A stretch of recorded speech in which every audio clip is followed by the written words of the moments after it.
السلام عليكم، أهلا بيكم. وصفتنا النهاردة الفول المدمس. هنعمله في البيت بكل سهولة زي الكتاب ما بيقول. لونه فاتح زي ما احنا شايفين كده، وهنعمل كل الخطوات اللي تخليه ناجح معاكي من أول مرة. لون فاتح، حباية متماسكة من بره، بس لو ضغطنا عليها هنلاقيها مستوية زي الزبدة من جوه. كمان هنشوف ازاي مية الفول كده باللون والطعم الحلو ده، بس هندمسه في حلة مش في قدرة. طبعا لو عندك قدرة مش هتفرق، يعني نفس الخطوات. هتاكلي ان شاء الله بالطريقة دي احلى لقمة فول في البيت، احلى وانضف من بره. يلا نبدأ. وما تنسوش لو اول مرة تشوفوني وتشوفوا قناتي، لايك وسبسكرايب للقناة، كومنت جميل زيكم اذا عجبتكم الوصفة. يلا نبدأ ونقول بسم الله. طبعا هحتاج عشان ادمس الفول هحتاج طبعا فول للتدميس. يفضل اذا كان من العطار او فول مغلف كده يكون الحباية لونها فاتح وحجمها كبير، هيفرق كتير جدا في النتيجة النهائية. هنغسله كويس جدا ونملاه كده بمية باردة، وننقعه ليلة كاملة في المية دي. بس المية مقلش يعني من 6 ل8 ساعات. والناس اللي بتقلق ان الحباية تقشر منها القشرة بتاعتها ما تقلقيش خالص، والطريقة دي مضمونة جدا. وانتوا بتنقعوه كده في المية لو لقيتوا حباية على الوش دي تستبعدوها لانها بتكون فاضية غالبا من جوه. ده شكلها بقى بعد ما نقعتها ليلة كاملة او من 6 ل8 ساعات. بصوا، ولا قشرة منفصلة ولا اي حاجة. وكمان كده شكلها بقى باين قوي، وكل حباية بقت ايه يعني باينة قوي عن التانية. بعد ما نقعناه كده هنصفيه ونغسله طبعا برضو كويس تاني. وبعد ما صفيناه بقى هنجيب الحلة اللي هندمس فيها او القدرة. المهم يكون يعني تلت الحلة او القدرة فاضي، او يعني بعد النص بشوية يكون الفول حجمه كده، مش اكتر من كده من القدرة او الحلة. هجيب معلقتين من العدس الاصفر ومعلقتين من الرز، دول مغسولين مش منقوعين ولا حاجة. هضيفهم على الحلة او القدرة. طماطمايه كبيرة كده مبشورة، ونشيل القشرة بتاعت الطماطمايه، مش هتبان ما تقلقوش خالص. انا هاخد اللون والطعم. فصين توم ناعمين، وهاخد معلقه صغيره من بتاعه التوابل من الكركم ومعلقه من البابريكا، دول للون مش اكتر، هتفرق قوي وهتشوفوا. وعصره نص ليمونه مش اكتر، بس مش هحط القشر، انا مش بفضل احط قشره الليمون. تقليبه كده خفيفه.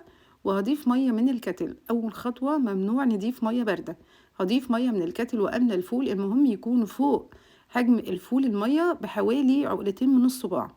هقلب كده بعد ما ضفت الميه. بصوا الميه اتغير لونها ازاي علشان الكركم اللي احنا حاطينه والبابريكا. هحطه بقى على النار عاليه وهغطيه، واسيبه لحد ما يغلي. اول ما يغلي كده هشيل الغطا. بصوا اللون الميه اختلف تماما، ودي تركايه بتفرق جدا في اللون لما ضفنا البابريكا والكركم. بعد ما غلي كده تمام وقلبته، هوطي عليه زي ما بنوطي على الرز كده واقل كمان. طيب هفتح عليه بقى بعد قد ايه؟ مش هفتح عليه قبل 4 ساعات، هتفرق جدا الخطوة دي في لونه. لو فتحتي قبل كده لونه بيغمق. شايفين شكل الفولة جميل جدا كأنها مستوية وحجمها زاد شوية، لكنها لما نضغط لسه ما استوتش. طيب هعمل ايه بعد ال4 ساعات دول والنار لسه هادية؟ هضيف مية تاني من الكاتل، اوعوا تضيفوا مية باردة. هضيف كمان تبقى المية زيادة كده برضو عن حجم الفول تاني، حوالي عقلتين من الصباع. هغطيه بقى واسيبه يكمل سواه قد ايه، من 3 ل4 ساعات تاني. بصوا يا جماعة بقى، ده بعد شكله بعد 3 4 ساعات. بصوا مية الفول لونها ولا اروع، بجد تحفة جدا. احلى كتير كمان من اللي بنجيبها بره وبنشتري الفول من بره. ومية الفول اللي بنحبها دي اطعم كتير. اللي هيجرب هيشوف حباية متماسكة. اول ما ضغطت عليها بالشوكة اهي مستوية وكريمية جدا وزي الزبدة كريمة. حلوة قوي بجد. شايفين لونه كمان فاتح عشان التركات اللي قلنا عليها. حباية متماسكة ازاي، وشكلها بجد يفتح النفس واحنا بنغرفه كده. وطبعا طالما مدمسين الفول في البيت يبقى احلى طبق يتحضر كده من وش القدرة بالجمال اللي انتوا شايفينه ده. الفولة بفولتها، الناس اللي بيحبوا الفول المدمس، الفولة لوحدها كده بوحدتها يعني، هيحبوا قوي الطريقة دي.